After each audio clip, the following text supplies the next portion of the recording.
Welcome. I'm Sebastian Mahfood, and you're listening to WCAT Radio, the on-air wing of En Route Books and Media, bringing you the dulcet sounds of Catholic wisdom. Yoga. Can Catholics practice yoga in good conscience, or can they not?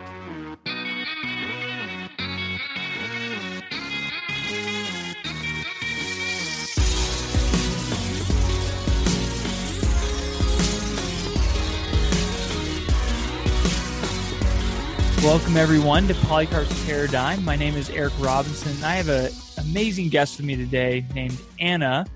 Welcome, Anna, to the podcast. How are you today? I'm doing really well. Yeah, I'm great.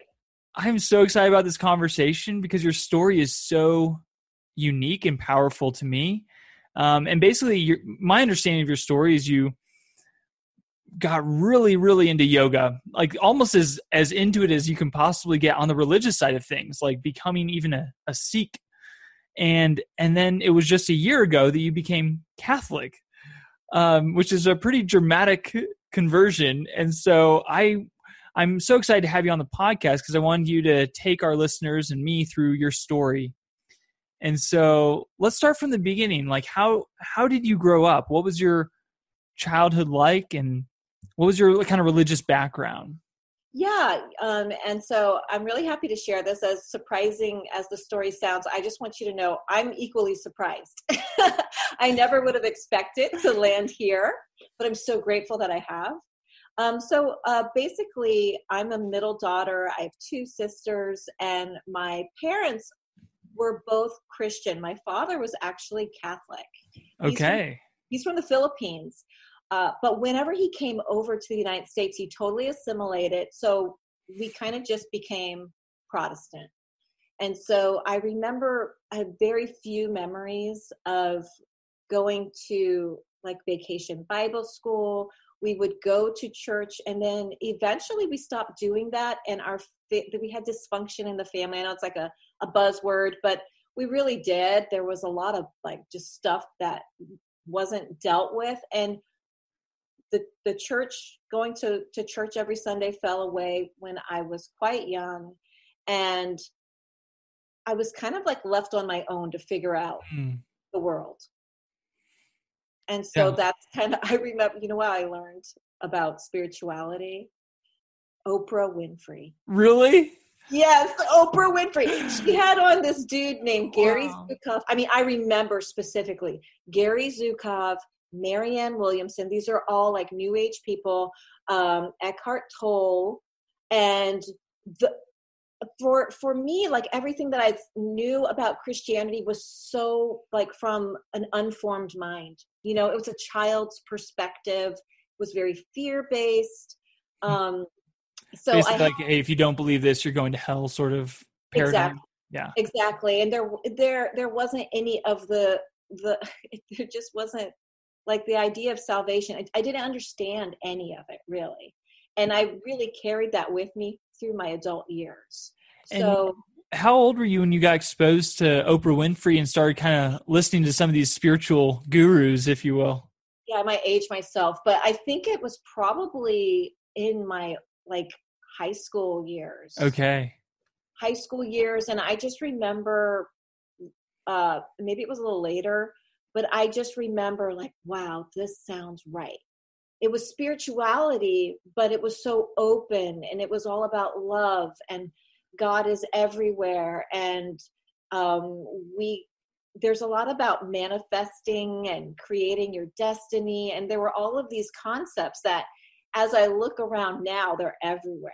They really are everywhere, and they're infused into our culture so deeply that a person would not even question it unless they had, another source of information about Christianity. Wow. So you were exposed to these teachers, and then at what point did you decide like, hey, I kind of want to experiment with maybe yoga or like some of the practices that they're suggesting? Yeah. So what happened was I actually am a very stubborn person, and I had a cat. This is going to go somewhere. Yes. So I had a cat, and the cat and I was allergic to cats. So I said, okay, I'm going to start getting acupuncture for this, because I heard that was like a way to deal with allergies. And I've been seeing the acupuncturist for a while, and then he tells me, listen, you're having great results with this. And, it's all about energy and right? You're having such great results with this. My wife has a yoga studio. Why don't you come try it out? I think you're really going to like it. And I remember my first yoga experience. And I remember just being, for the first time, feeling that calm and the peace that happens whenever a person does practice yoga. I mean, that's real. It's a relaxing sort of thing that in the body. And for some people, it's the first time that they actually like stop and like breathe and pay attention to their breath. And so the style of yoga, there's so many different styles of yoga. There's so many different levels of like how much chanting is involved, how athletic it is. And so that's why I think there's a lot of like inconsistencies when people say, well, I take yoga, but we don't do any of that. So there's so many styles of yoga. When I got started in one that's called Ashtanga. And this does have chanting in it. It does have a lot of breath work, but it's also very physical. And I'm like an athletic kind of person. So there was that. So that's how I got into yoga, was actually because I was allergic to my cat. Yeah. Wow. My cat, but so was that first yoga session? You mentioned there may have been some chanting and all of that, but you primarily went for maybe the exercise. Is that fair to say? No, I don't know what I went for really. I think I went for the energetic aspects of it. Okay. Yeah. At that time I was still open to energy, and I believed in the whole idea of, that very new agey kind of energetic discussion, and where there was so much focus about energy. That has good energy, that has bad energy, So real quick, like what do people that talk about energy, what do they mean by energy? Like can you elaborate a little bit more about energy? Yeah, I would say that the yogis believe that there is, we have our physical body, but then we also have this sort of energetic spiritual body that has, when someone's talking about your aura. And whenever I got into other different styles of yoga, go deeper into that. But when I finally went into like what I would say is the most like the craziest form, the most intense form of yoga, which is Kundalini yoga. That's where you are all about the energetic body, the energetic aspects of yoga. So whenever you hear about Reiki, healing the light body, you might hear it termed as that. These are all the energetic system that the yogis were believed to have discovered, and that kind of filtered into the neo-paganism or New Age movement. And so it's kind of I have a challenging time even talking about it, because I did practices that would help me, like when I was a yogi, that would help me kind of have more energy, become more intuitive, enjoy the benefits of yoga beyond just relaxation. And so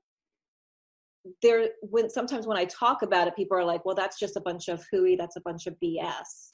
But Reiki and all these things touch into this sort of energetic or spiritual side of us that, I would just say energetic side of us, if we had, that doesn't get addressed anywhere else. And I think that is what I found so fascinating. Yeah. There was something fascinating about that, because you really don't hear about that.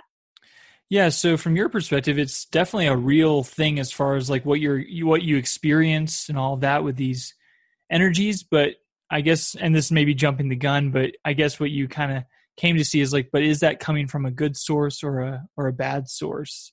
Or is that even like what we're made for, like to experience these sorts of energies, that sort of thing? I don't know where you're at on that right now with the energies. Kind of just to clarify, like I think there's like an energy skeleton that we kind of have, but that I don't think that it's necessarily from something else, but I think when we open ourselves up and start exploring it, we open ourselves up to other things. Gotcha. So I don't think that it's necessarily, I mean, can I say it exists? It doesn't exist. I really don't know for sure. I know I felt things and things happened, but I don't, like you said, I don't think that we're meant to really explore that side of ourselves. If we were, there would be a handbook in the Bible that told us how to do these things. So I've found through my experience with yoga is that there's a lot of manipulation and the practices are really kind of like manipulations to get a result. And in Kundalini, that result it's almost like a cookbook. You can open up a book of the different Kundalini practices. They're called Kriyas, and say, okay, I want to have more intuition or better immunity or, more prosperity, anything like that. And it's almost like you can just open the book, find a Kriya for that, do the Kriya, like a recipe, like a cookbook recipe, and then see that happen in your life. Wow. So the Kriya, is that more to do with like certain chants, or is it mainly body posturing, like yoga body posturing, or is it kind of both? Or what would that look like? That could be a combination. And there's a lot of there's breath work as well. So all different kinds of ways to control your breath. And all of these things, the mantra, the mudras, which is how you hold your hands, the body positions, these are all done to get a person into an altered state of consciousness. And this is where the danger really lies. I mean, the danger lies in getting into an altered state of consciousness where you are just passive and receptive and emptying your mind. And it's really ironic, but whenever I was really into yoga, I lived in a town called Jacksonville, Florida. And I remember, I don't know if it was Billy Graham or somebody was coming. And so there were signs all around town that said, like yoga is from hell, or I don't know. I just remember these really, wow. Yeah, exactly. And at the time I was practicing yoga and I was like, I got to get out of here.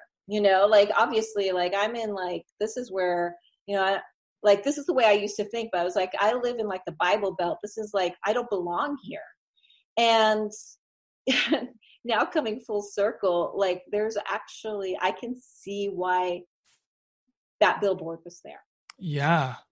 Okay. Well, yeah, let's go back to your story. And so you started out, what was the name of the first yoga that you said you practiced? Yeah, it was Ashtanga. Ashtanga? So Ashtanga means 8-limbed path. Wow. Yeah. So what exactly is that again? And then where did you progress after that to get to Kundalini? So what was your progression? Yeah, my progression was, I started with Ashtanga, and that all yoga has different ways to get a person to this altered state of consciousness, which is where you eventually will have union with God, and it's really a self-awareness. And that these are the big, key words, you empty your mind and you get to that place. Yeah. Right? And just to be clear, when a new age philosophy or a yogi says union with God, it's more of a fusion, right? Rather than a relational, because God in that sense is this absolute or this energy or this force almost that you get consumed by, versus the Christian understanding of union with God is a relational oneness. Is that a fair distinction? Exactly. And the whole thing about having a personal relationship with God through Jesus Christ, that's a personal relationship. There's nothing personal about yoga. I mean, yoga is about almost just being obliterated, not existing. And, your sense of who you are just obliterates into, almost like a pool of water, a drop that goes into a pool of water. What happened to that drop? Yeah. So you lose yourself completely. You don't really even exist anymore. It's just all part of the one. Exactly. Exactly. Part of the one. Yeah. Exactly.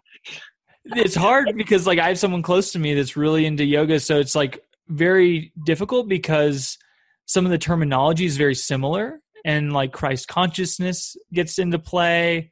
Talking about being one with God, it's like, well, I use the same terms, but I mean this totally different things. Or when I say the word God, I mean a totally different thing. And so that's why it's so important that we kind of define some of these things, and like, and that you unpack for us, like the understanding, because it's so important to gain understanding. So we know, like, so we're hearing correctly what's being taught or what's being practiced, Yeah, definitely. I agree 100%. I mean, there's so many, just the worldview from a yogi and the worldview from a Christian are so different and so in conflict that, yeah, there's a lot of differences. Yeah. So, okay. So you practice this Ashtanga yoga, and you called it the 8-limb. Yeah, the 8-limb path. And there were all of these different like ways, different, and this is all in Sanskrit. So first clue to your listeners is, if you start hearing Sanskrit in a yoga class, like, leave the class. Okay. Like, if someone's using Sanskrit to describe things, so it's all of like the asana, all of that stuff is from a different language. And so if you don't understand what someone's saying when you're in a class, then definitely don't stay in the class. And you're saying that because it could potentially be bringing in something harmful from the spiritual realm, you would say? Yes, Yeah. exactly. And so you could be doing a pose that is actually a pose in honor of who knows what, right? Like, yeah, And some that would Hindu be god or something. Yeah, so that would be in the name. And even in yoga, when you start doing most classes, if you're in a power yoga class, which that sounds very fitness oriented, they most of them will start with a sun salutation, a salutation to the sun. So Wow. Yeah, so there's a sun A, there's a sun B. I mean, these are almost in every single power flow yoga class. And so anyway, so we can get into those little details later, but I forget the question. Yeah, well, just take us through your journey. Yeah, because I definitely want to cover this later, as far as like, well, what about actually, let's just jump into it real quick right now.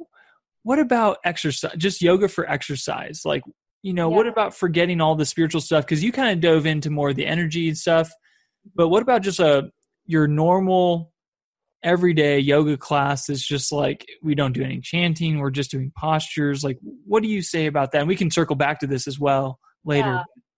I would say that it's really up to the individual, but I would practice discernment, and I would stay away from any class that uses the word yoga. I would stay away from it. Just by saying yoga, it's bringing a religious connotation in. Just by saying, I go to yoga class.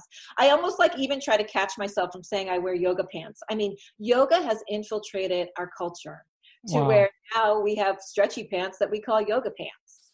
And right? Yoga means like to be yoked, right? So it's once again that concept of being fused into this impersonal force or God.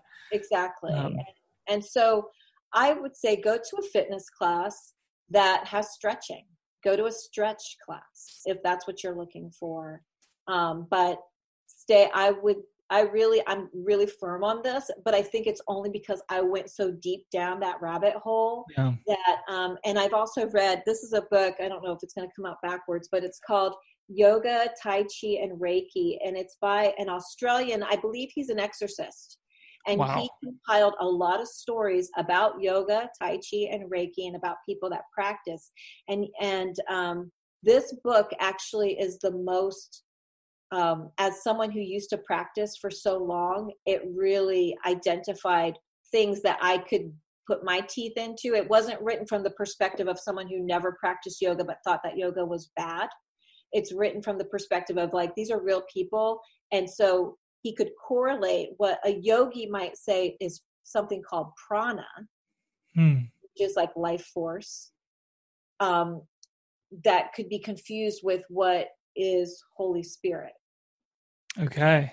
So there were like connections where I was just like, I think I did that, when I read this book. So this book could be a really good source of information for someone who has either knows someone going through this or is questioning it and wants more information. Because Yoga, Tai Chi, and Reiki are very hot and very popular right now for, and we're kind of in this moment in time where so many people are stressed out, and have so many distractions. We kind of live our lives in such a fast pace that people are hungry for something that will de-stress them, that will help relax them. And yoga will do that. Yoga will absolutely do that, but it comes at a price. Right. And there's other ways that you can achieve like less stress in your life, or exactly. Christian meditation. There's prayer, those sorts of things. There's exercises, stretches, like you said, and all of that. And so, it's just interesting because the Catholic Church they don't condemn yoga as far as like explicitly saying like, don't do yoga, but it's very heavily cautioned against. And it's like, okay, like that's not to be taken lightly. Like if the Catholic Church is cautioning against the use of yoga or Reiki or these things, it's like they're doing that because first of all, they have exorcists all throughout the world. And so they are very in tune with the spiritual dimension of things.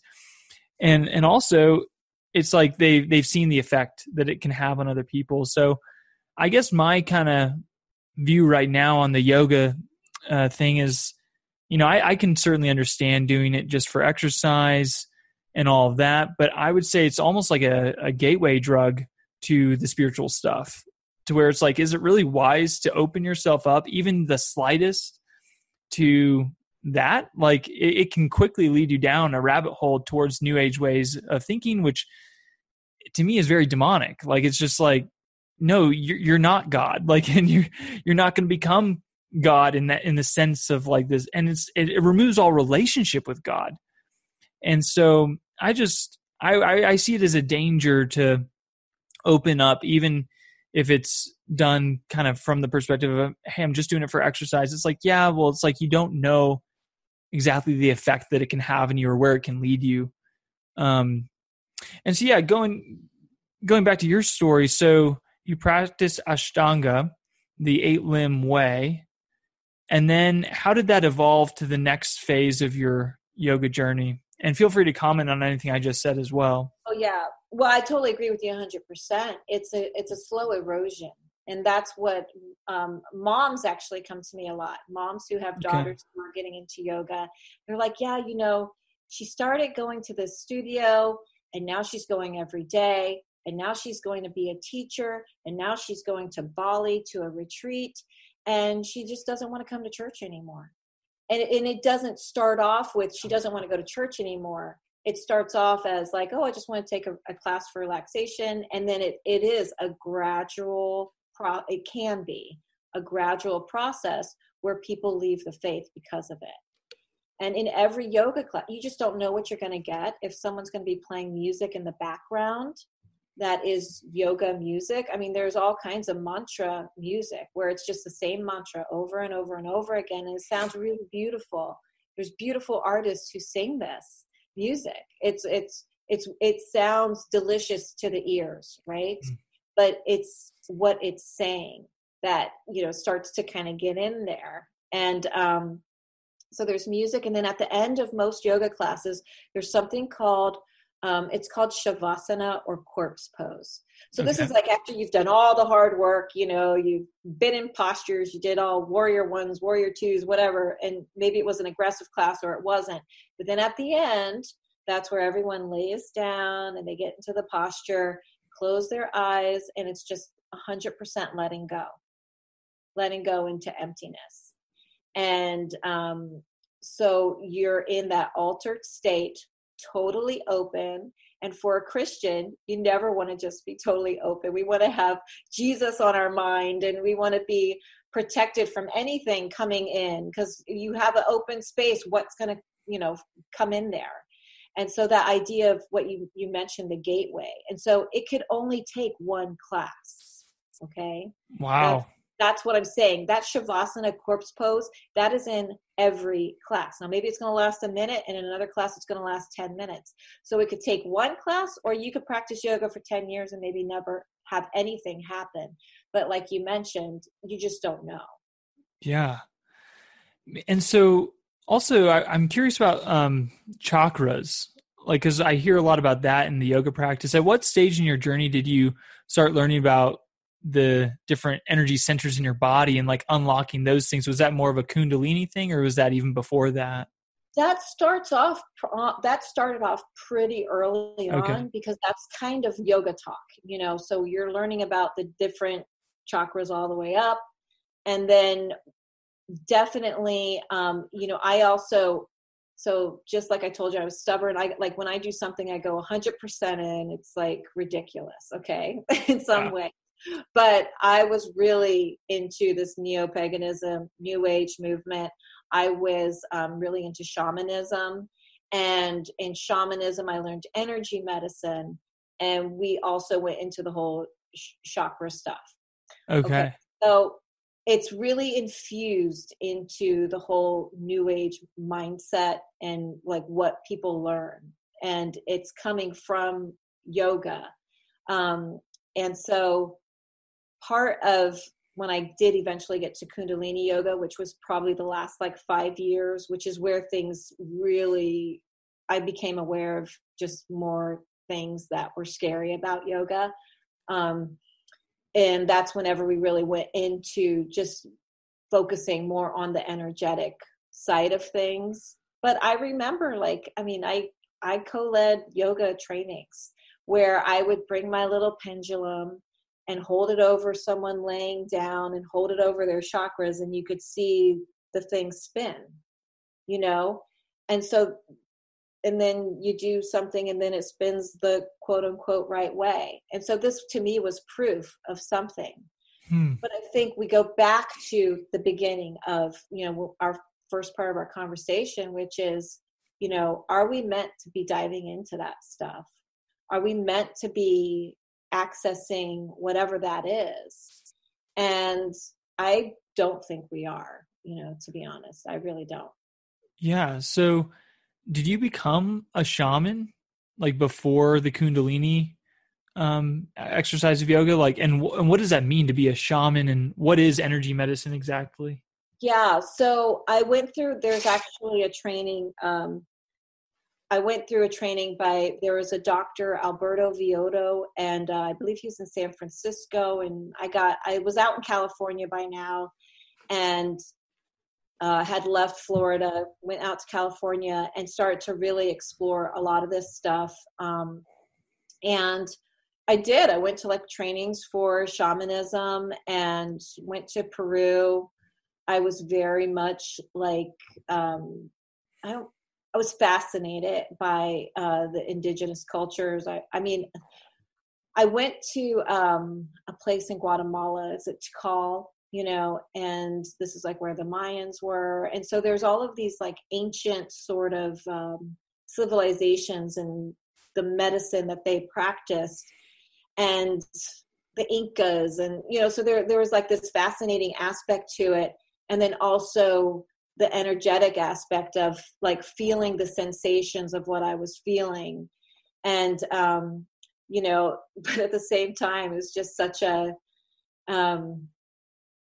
it's such a crazy time. It's such a crazy thing to like think back to, that I was so involved with that now. So you would basically like learn something, let's say about a certain way of energy healing or something, and you'd be like, okay, I need to learn that practice better. So I'm going to go to Peru where it kind of originated and live there for a few months. Like, was that kind of your mindset? Just like, I'm going to follow these ancient paths there? Yeah, it was very intriguing. There was always like, you're looking at like pride and how pride shows up, I could definitely see pride in my yoga career or whatever it was, exploration. And I see pride also in that because, there's this, it's like having a curiosity that you just have to have quenched and you need to know more. Where does that come from? And so I would meet all kinds of people that were also on that same kind of journey with me. I explored becoming psychic and, that whole idea of having a knowledge or an understanding beyond what other people had was very intriguing to me. And so I explored it 100% of the way. Yes. Do you feel like you were gaining almost power over others, like, or something you were tapping into that's like, man, if other people were just more enlightened, they would know about this, or man, like, I can't wait to, I don't know, was there some sort of, I guess, like you said, pride there where you're like just hungry for more and more spiritual power?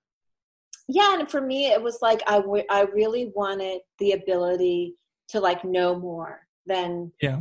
I wanted to know more about my future. And a lot of this comes from, obviously huge trust issues. It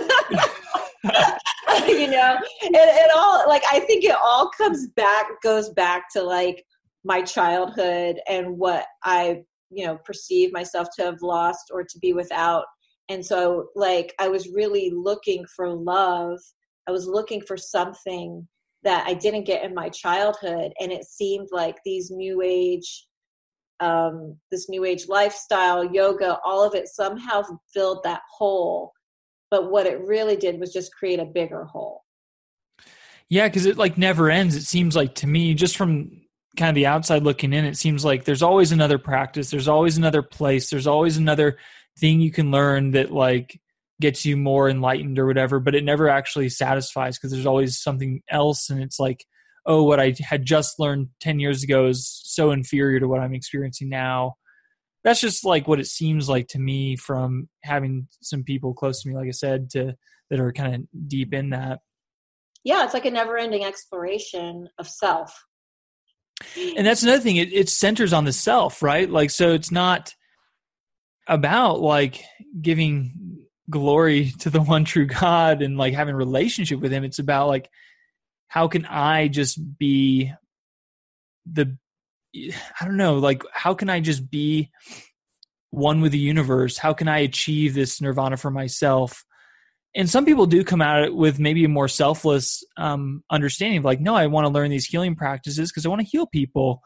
And so I don't know if you have any comments. I think even saying like, I want to heal people, it's like, well, who are you to heal people? I mean, that's just, like, I'm going to decide I'm just going to go heal somebody. I mean, it's just, there's a certain amount of pride, and I can see it now, like by just even wanting to manipulate, like I would do practices, especially, in the later years, where I would hold a posture for 2.5 hours and do the chant. And, I was very strong. Like I said, I'm a physical person. And so like, I would force myself and like, just bear through it and do it. And that's pride, like it wasn't about connection. It was about like, just like getting to a split place mentally where you don't hear like all of the chit chat in your mind anymore. Mm-hmm. So my mind that would be like the only way that I could like kind of chill out. It chilled me out so much. And that's actually part of the problem with, with some yogis, is they're so chilled out that it wasn't until I really like started to see what Catholics do. Like Catholics care when someone is struggling, when someone is hurt. For a yogi, it's like karma. It's like, oh, we don't know what those two people are playing out, victim and, the perpetrator. We don't know what actually happened between them. So if there's abuse going on between them, that could be karma playing itself out. We don't know. We don't get involved in that. And so there's a certain passivity that comes from getting to this altered state of consciousness to where, anything goes, everything goes, and I don't have to get involved because it's really, God is everywhere. Yeah. And what was your perspective on like evil, like rape, or like something that's so blatantly obvious that there's evil in the world? Like, what did you do with that in that paradigm? Yeah, it's really, that's actually been a huge shift, a huge just paradigm shift for me, was this idea of good and evil. I never really believed in the devil. I didn't believe that there was Satan. I mean, I did when I was like, 5 years old, but when I was in the yoga world, it was just more of like, it was karma. Things had consequences. And it was a matter of there was so much chaos that was growing within our world that eventually we would all get enlightened, and we would all have, they call it critical mass, like people would reach a critical mass in their level of consciousness. And then that's when there would be a shift in our societies, to where we would like kind of like level up, to the next dimension. The shaman would call it that there were 3 levels. There was like the underworld, the middle world, and the upper world. And that basically the underworld, which was like, hell, like, right? The underworld would be hell, right? And so that basically they were getting pushed and squished on each other. There's so much BS that I like could probably like talk about that I heard, believed, like, and there's so many threads of it that you hear, like, and that would be the thing. I would hear it like over here, and I would hear it over here, and I'm like, oh yeah, that makes total sense, and it was all about like things making sense, and feeling right. Exactly. Feeling right, making sense, having my intuition. I can't even tell you, Eric, like I just want it to be so intuitive, and have like, like this awareness. And, I'm not really quite sure where that came from. I guess I thought that was like a powerful thing, and, something that was, made somebody better than somebody else. And now, I have done Kundalini yoga so much.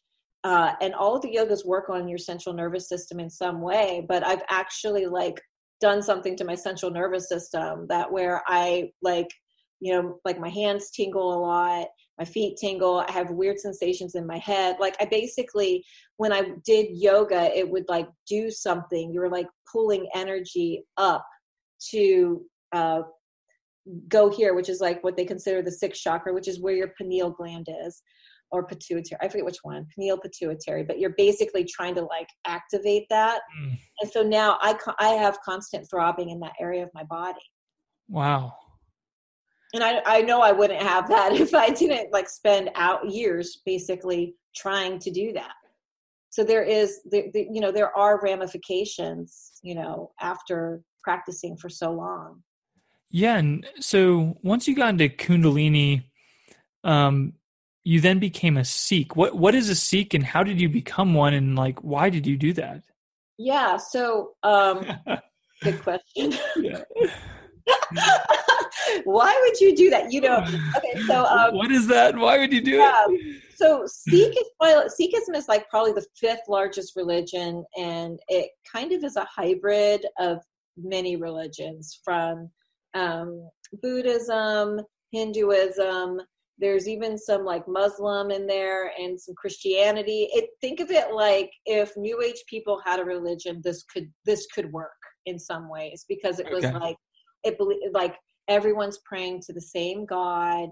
So there's sort of like let's all get along, and let's all just say we can all accept everyone's, that everyone's praying to the same God. So you make friends with everybody when you say that, right? Yeah. Rather than saying that my God is the God, my God is the way, that's going to have a different effect. So, but anyway, this religion is very young. I would say it's like within like about 500 years. And there was a guruship that got passed down to 10 humans. And then the actual guru now is the Guru Granth Sahib. I might be saying it wrong. Some of this stuff just like left my mind, by the way. Like I can't remember all the details. So anyway, how did I get involved in that, right? Yeah. The yogi, so back even as early, I believe as the 20s, but definitely in like the 60s and 70s, a lot of yogis came from India over to the West, to the United States and to Canada. One of those yogis was named Yogi Bhajan. Yogi Bhajan was a Sikh. So if you go to India, most of the people that are Sikh do not practice yoga. Really? Yeah. Okay. So this is like kind of what's weird, because you have the Indian Sikhs who do not practice yoga. You have the Western Sikhs who do. And the Western Sikhs are the ones who followed Yogi Bhajan, who came over from India. And he is the one who kind of like put these two together. So because he was Sikh, what would happen is people would start learning from him, taking his classes, having improvements in their life or whatever changes in their life. And so then he would actually help people convert to Sikhism. So when I was going through this, and I have to tell you, I'm still so like close to it. I think, if we were to have this talk 20 years from now, I hopefully would have some more insights into why I did what I did in my behaviors. Okay. Yeah. So I am still pretty close to it. It just happened, a few years ago, but I was really into Kundalini at this time. There are two really big sessions or retreats for Kundalini yoga. One happens in New Mexico in the summer solstice. One happens in Florida for the winter solstice. And I was at my first one in the winter solstice. And this is where you're practicing yoga, you're eating the diet, you're waking up before sunrise to go do the morning mantras, which are like, it's like a 2.5 hour dealio, so I was like immersed in it. And also they had the temple basically for the Sikhs. So the Sikhs wear white turbans or different colored they wear turbans, and they follow the Sikh practices. If you know someone that their name ends in Khalsa or Singh, they are most likely a Sikh. Because I told you I go 100%. I actually changed my name. Wow. Yeah. That is 100%. I know, legally. Yeah. And, get this. Okay. So I worked at a bank at the time. I was going through a divorce. So I had 2 young kids. I go to this yoga thing. It's like probably my 4th year in Kundalini yoga. So I'm pretty into it by now. And had been practicing at home. I go to this 4 or 5 day thing. I forget how many days it was. And I literally from that experience decided to convert, and I got baptized as a Sikh. I was wearing a turban from that day forward. So I go to the office wearing a turban. Now my name is Satsangat Khalsa. I mean, you went to the office wearing a turban. I went to the office wearing a turban. Wow. With a different name. With a different name. I legally changed it. I have to tell you, if anyone wants to know about changing your name in Brevard County, Florida, I can tell you how to do it because I did it twice. Wow. Because you changed it back afterwards? I did. I changed it back when I converted. And, so, yeah, it's crazy. What is the ceremony, if you don't mind me asking, about like what baptism of a Sikh? Like what name are you baptized in, or like how is there water involved? Like what is baptism as yeah, it's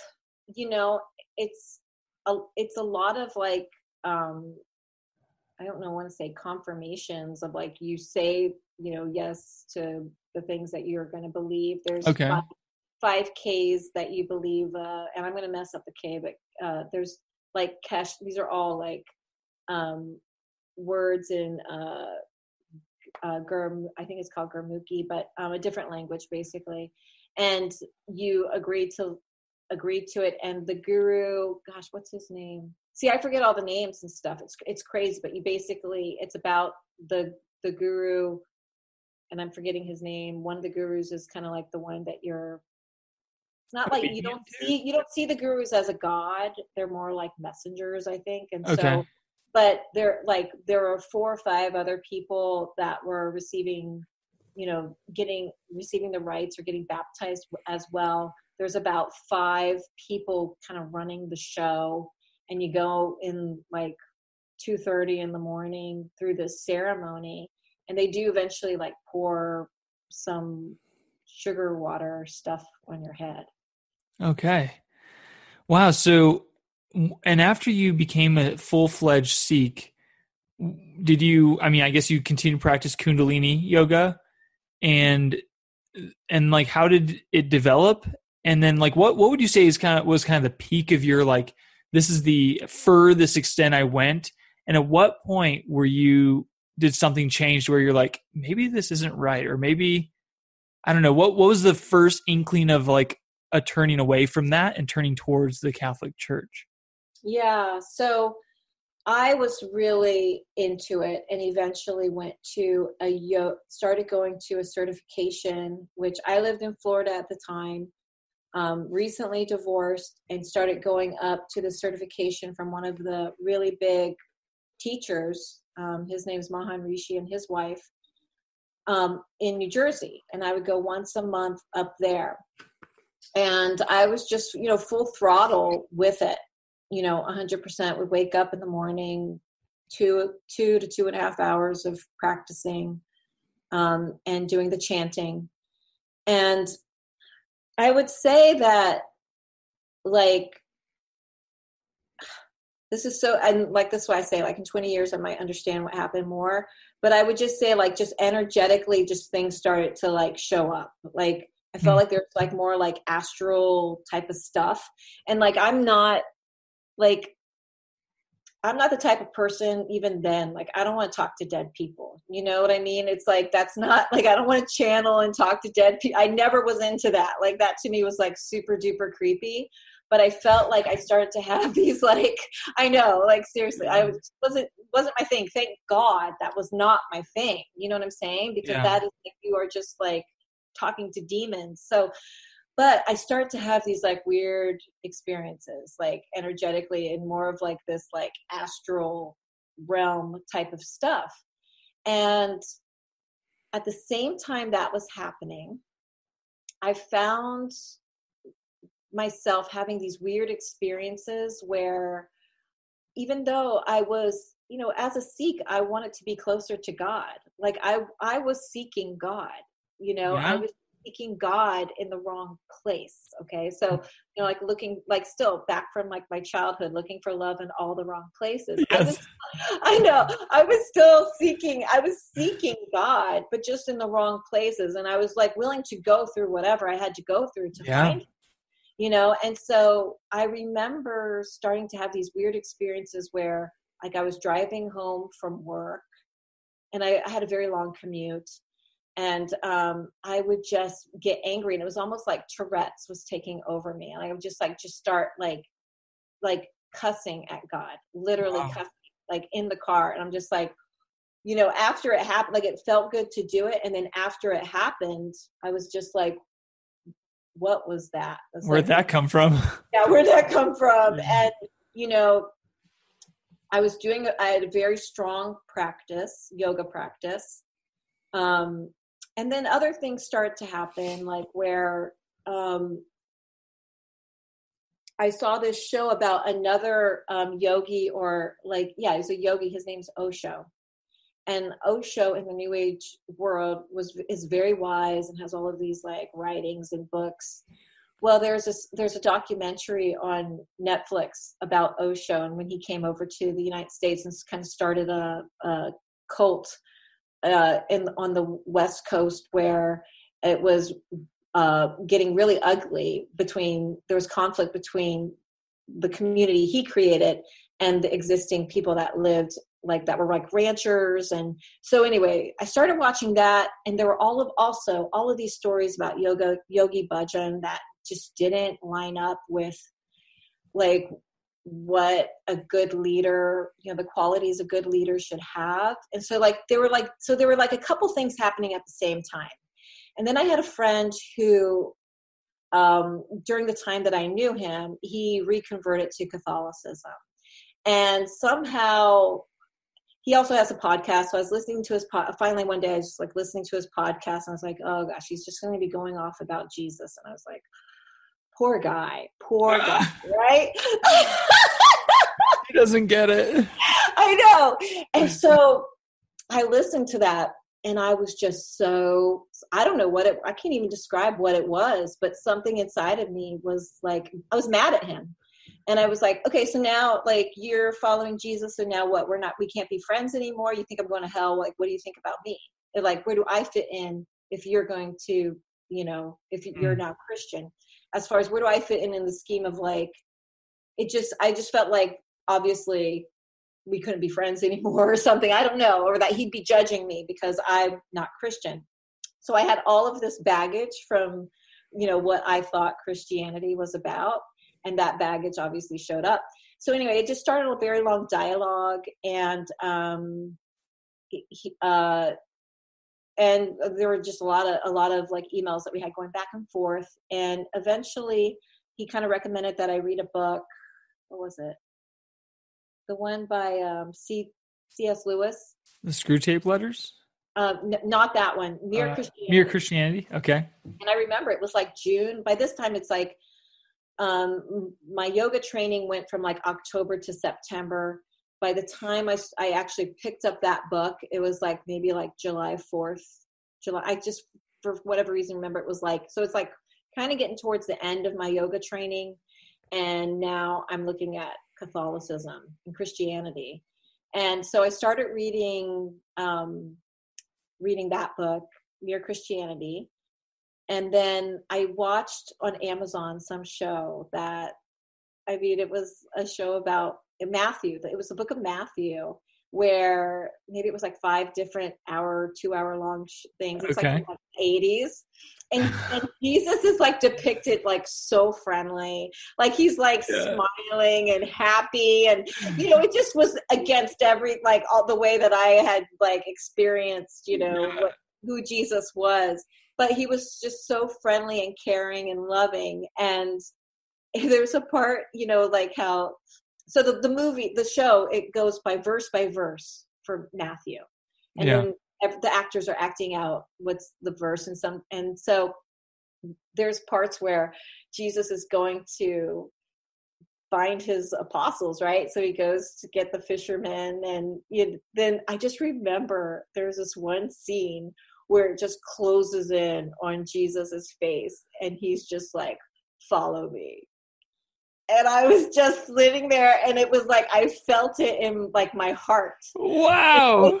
It was crazy because I had every reason why I could not become a Christian. Every reason mentally, it was just like, no, I can't do that because then, oh, you can't do that, and you can't do that, and that's wrong, and like that's all I saw was like the reasons why I could never be a Christian. And so I will never forget like that moment where I'm watching this TV show and he's just like, "Follow me." And something inside of me was just, yes. Like that's literally how it happened. Wow. That's awesome. And as crazy as that sounds, I'm almost going to cry because I'm so grateful for that moment, right? Just let it out, Anna. Just let it out. It's okay to cry on Polycarp's Paradise. But like in that moment, it's so simple because I was like trying to figure out all of these answers and trying to figure out, well, what about this and what about that and this and that and this and that. And it was like this mental thing when it really that's the question, you know, are you going to follow me? And then I was just, yes. And so from that point forward, you know, it's not been the easiest ride for sure. You know, there's a lot of things that I'm still learning as I learn how to live the Christian life, to surrender, to have, to what's it called? Whenever you're to sacrifice, like just all of the virtues, like there's so much depth to Catholicism. Right. But when it comes down to it, it's just, that's the question. And, you know, my answer is yes. And so I know I'm going to make mistakes as I keep going through. But I'm okay with that because, you know, I know that God is with me now. Yeah. And he's not he wanted me. Yeah. And he's not just this impersonal force to connect to. He's a actual Trinitarian persons, you know? So what happened, like, so was that 2 years ago that you heard that call, "Follow me," from the video? Right. Yeah, that was. And so at that time I was still trying to make yoga work with it. Okay. So I signed up for RCIA, and that starts in September and it runs through till, you know, the Easter Vigil. So here's the ironic thing, like my yoga training was going to end in September. And the very weekend that RCIA was going to start was my last weekend of yoga training. And I had told my director hey, I'm in this yoga training and I'd like to finish it, but I also want to do RCIA. And he was like, okay, you know how there's like ambiguity around yoga. So he was like, okay, yeah, sure. You do that. And, just come next weekend. And so, so I remember the week leading up, and I still was feeling uneasy about it. And usually when I would go to this yoga training, I would leave on Friday and I would come back Sunday night, and it was very quick in and out trip. But, I'd fly up there because it was up in New Jersey from Florida.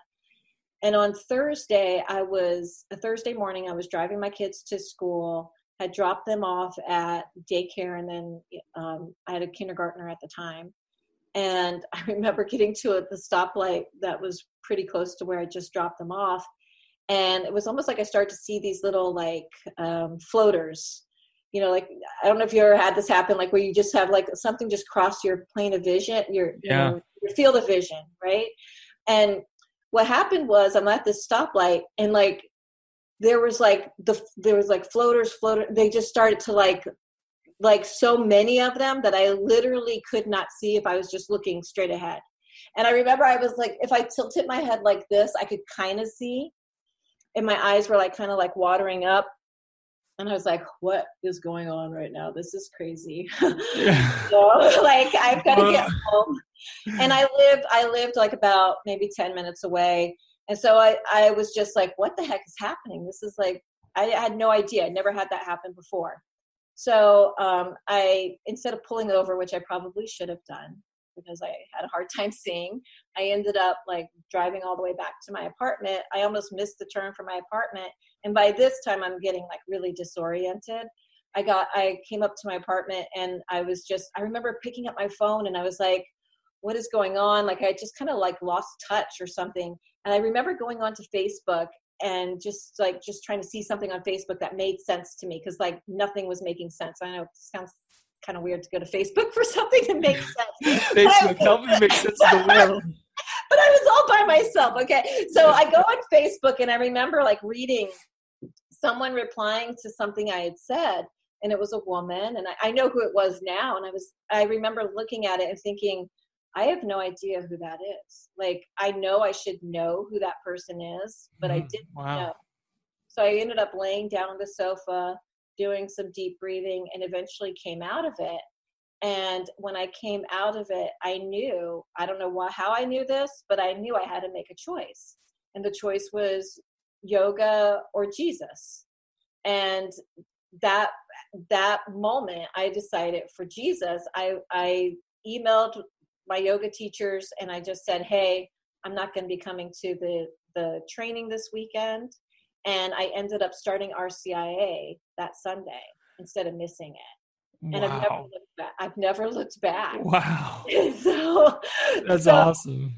And you were about to be you were like 1 week away from being certified as a instructor for Kundalini, or what was the certification for? Yeah, it's a Kundalini certification. And you'd worked almost like a year for this thing. Oh yeah, it was 1 week away. Very, very expensive. Very expensive. But I realized, and that may not make sense. Like, well, how did you come to that decision? All I know is that like I was settled once I made that decision. It was, it was fine, from that point forward. Yeah. And I think part of it is, God had to get my attention in some way. And I'm, like I said, so stubborn. I will just keep plowing through something. But I wasn't meant to finish that certification. Wow. So, yeah. And they kept coming back to me, giving me opportunities to finish it. They actually said, oh, this teacher is Catholic, and she says you can do both. At that point, I really had dived into the yoga life, and I'd started a business where I was teaching meditation. I had landed a pretty long contract with someone, and I had to stop it, because I just start to dive deeper into it. And while some people may feel very ambiguous about, can you do yoga and meditation? And that's what I was getting. I was like, well, something about it doesn't feel right. So I started to really search because I didn't think it was right. Something inside of me felt uneasy about it. Wow. And I had to get the answers to it. And that's what's led me to where I would not recommend it for someone it's a huge conflict, I believe, for someone who's Christian to practice yoga. And mainly because it kind of can open you up to the demonic. Yeah. You would say? Yeah, it can open you up to the demonic and take you slowly or quickly away from your desire to be close to Jesus. Wow. And it's just not worth risking that. Yeah, right. I love it because it was such a clear call. And also it seems like the Lord really worked through your intuition.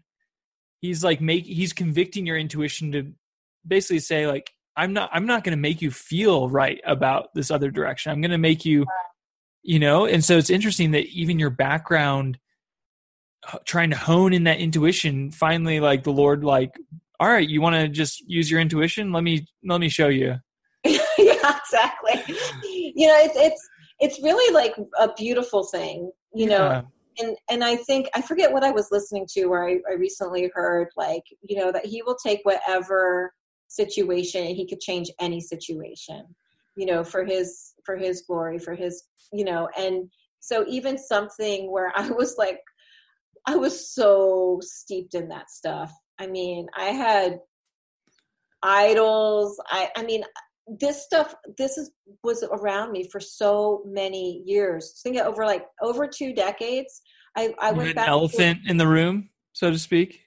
Yeah, exactly. The elephant and the Buddhas. And so part of this is like, I did hook up. I mean, and it wasn't an easy path. I hooked up with, I started going to the Avila Institute and taking courses and start taking courses on like angels and demons, because there was just so much.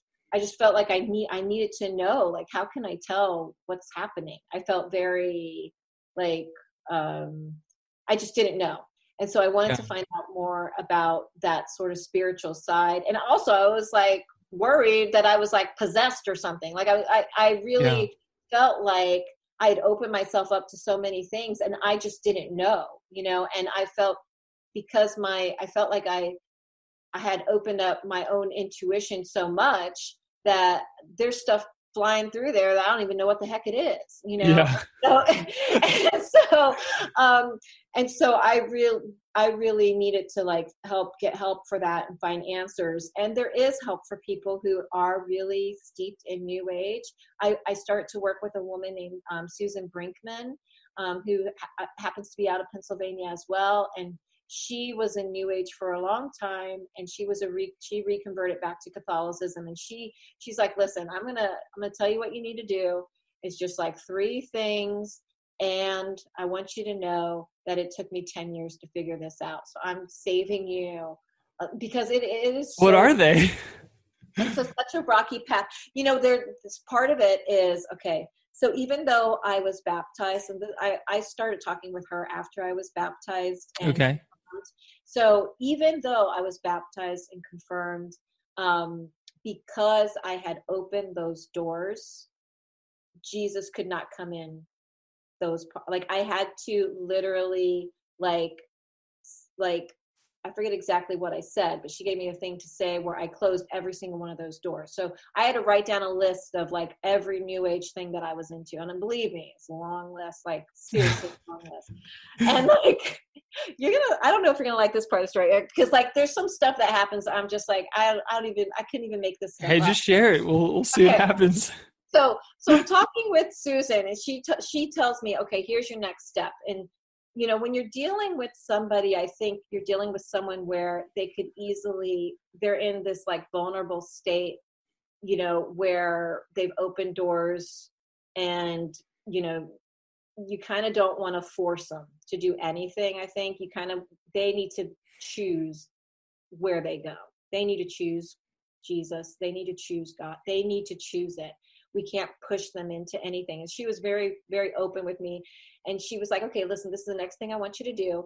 I happened to, when I had the conversation with her, I happened to be in Seattle of all places. So I was in Seattle, and she tells me, okay, you need to go to confession to a priest and tell him this list of things that you've done and ask for forgiveness. Basically have a,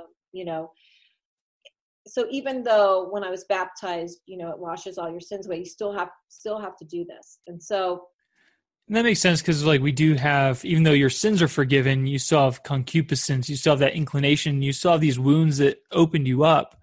And so it makes sense that there would be a gradual healing as well, even after baptism.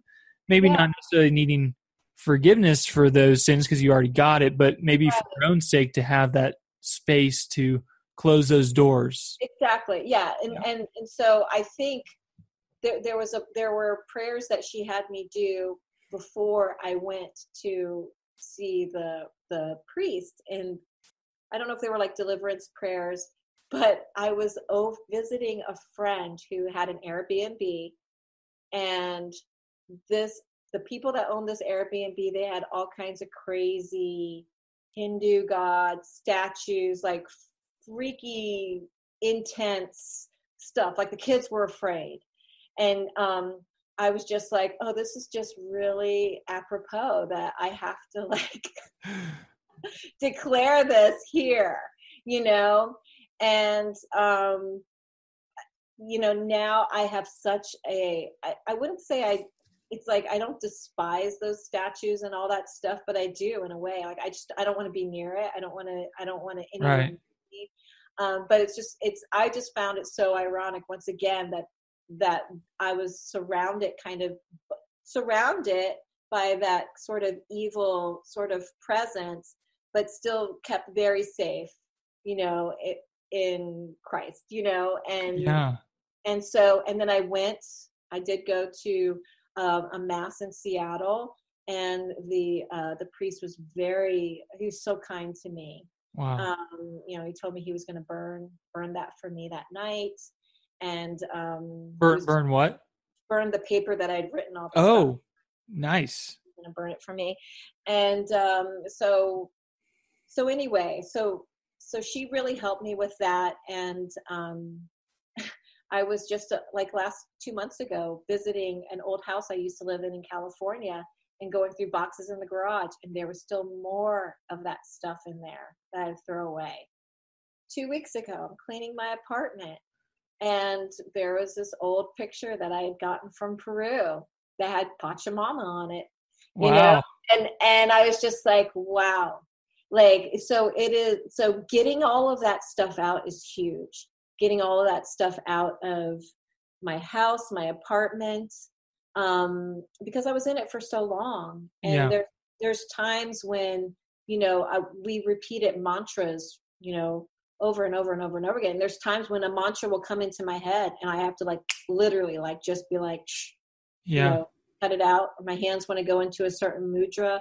So I just have to, just have awareness, and just, I like to go to the Hail Mary whenever that happens, and, just kind of refocus myself. But I don't think this is something that most people are going to experience, but I was in it for so long and had gotten so deep into it. Right. That I am very much like stay away from yoga. And I think I mentioned to you, I see yoga everywhere now. It's so pervasive in our culture. Yeah, and it seems like it's preparing people to be open to a religious delusion of some sort in the future. In my perspective, it just seems like it's opening people up to more of a universalist way of thinking, that, hey, it's all right. Everything's okay. Like we all worship just the same thing. We're all, it's all good. So I do see danger in that as well. And I'm reminded in the book of Acts where Paul's preaching and the people were, really into witchcraft and like had all these spells and spell books. And when they turned to follow Jesus, they burnt those things. They gave it all up. And so praise God that you not only had your conversion, obviously partaking of the sacraments, but also going that extra mile to burn these things up and to really just shed all of the things that would even possibly keep you from intimacy with Christ. So I really commend you for that. And so, what has been your experience of partaking of the Eucharist, or maybe praying the rosary or spiritual practices since becoming Catholic, which has only been a year ago that you became Catholic, which is incredible to me. And so what has it been like? Obviously you took us through like the repentance and that sort of conversion, but what has helped you to fill the gaps, I guess you could say? Yeah, I think really just participating in the sacraments, reconciliation. I've had just some huge healing moments through that. Wow. Just really feeling, I still go through my own personal struggles. I'm a highly judgmental person of myself, and like of the failures that I've had throughout my life. But, so it's been really, it's just a process of like, just really learning to love, like in a way that's not just about like self-love, and find my place.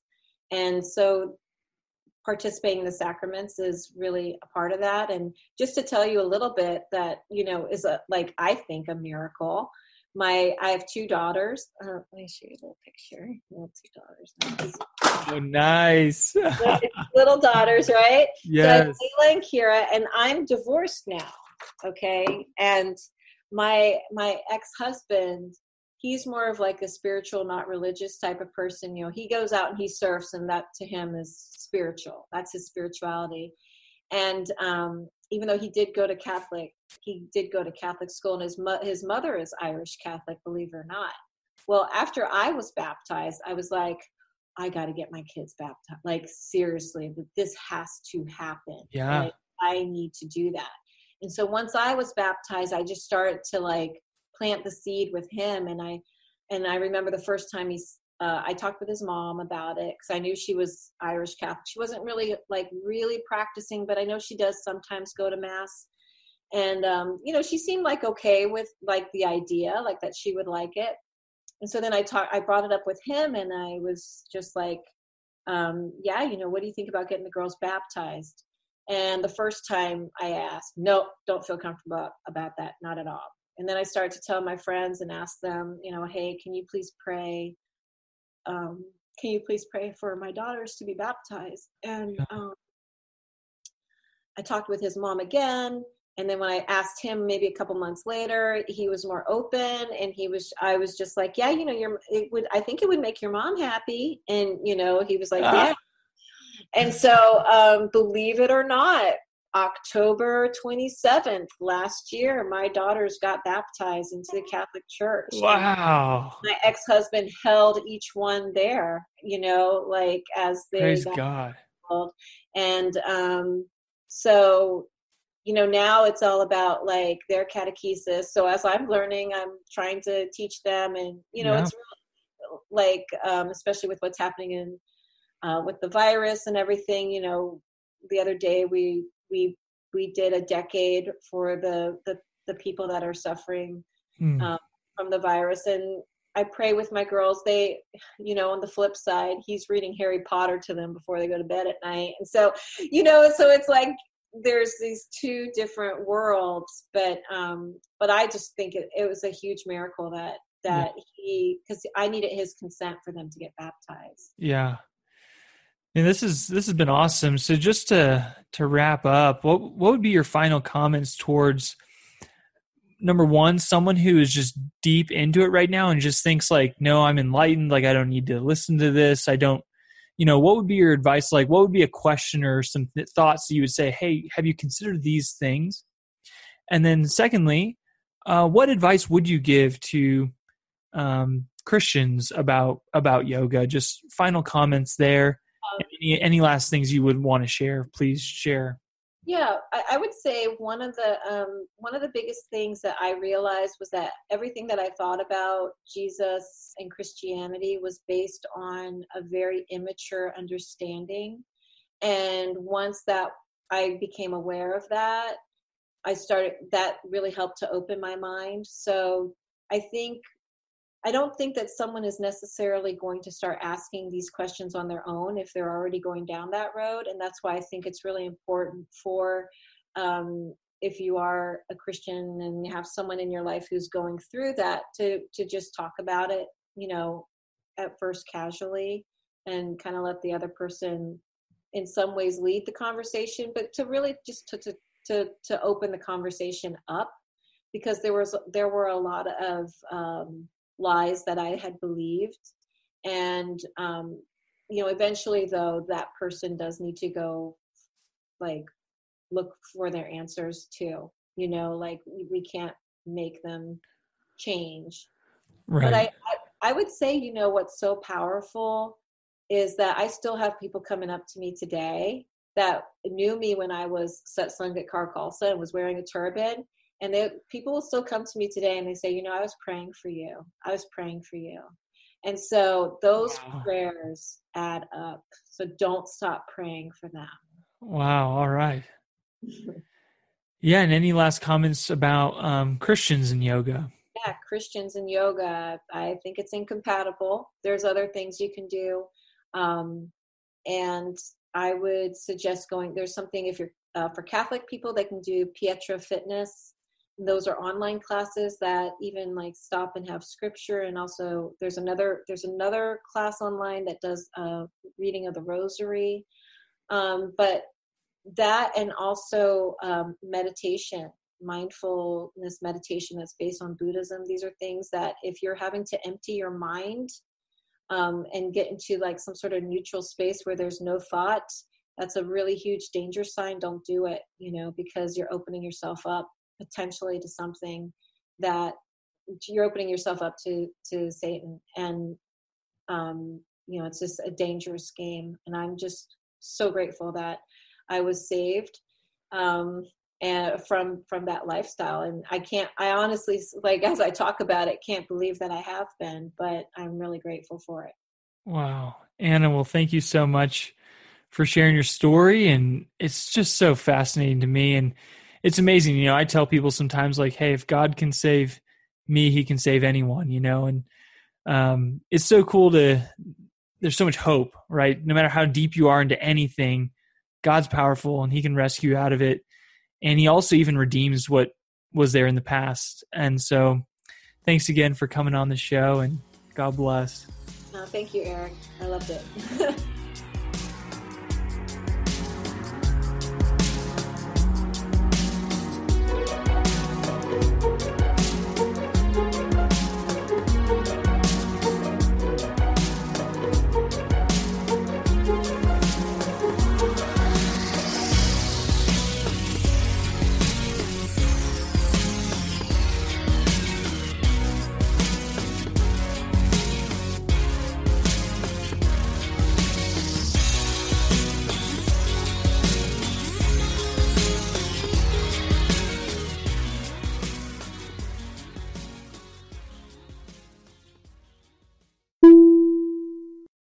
Hello, God's beloved.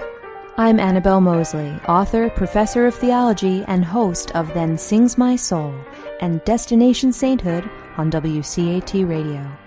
I invite you to listen in and find inspiration along this sacred journey we're traveling together to make our lives a masterpiece and, with God's grace, become saints. Join me, Annabelle Mosley, for Then Sings My Soul and Destination Sainthood on WCAT Radio. God bless you. Remember, you're never alone. God is always with you.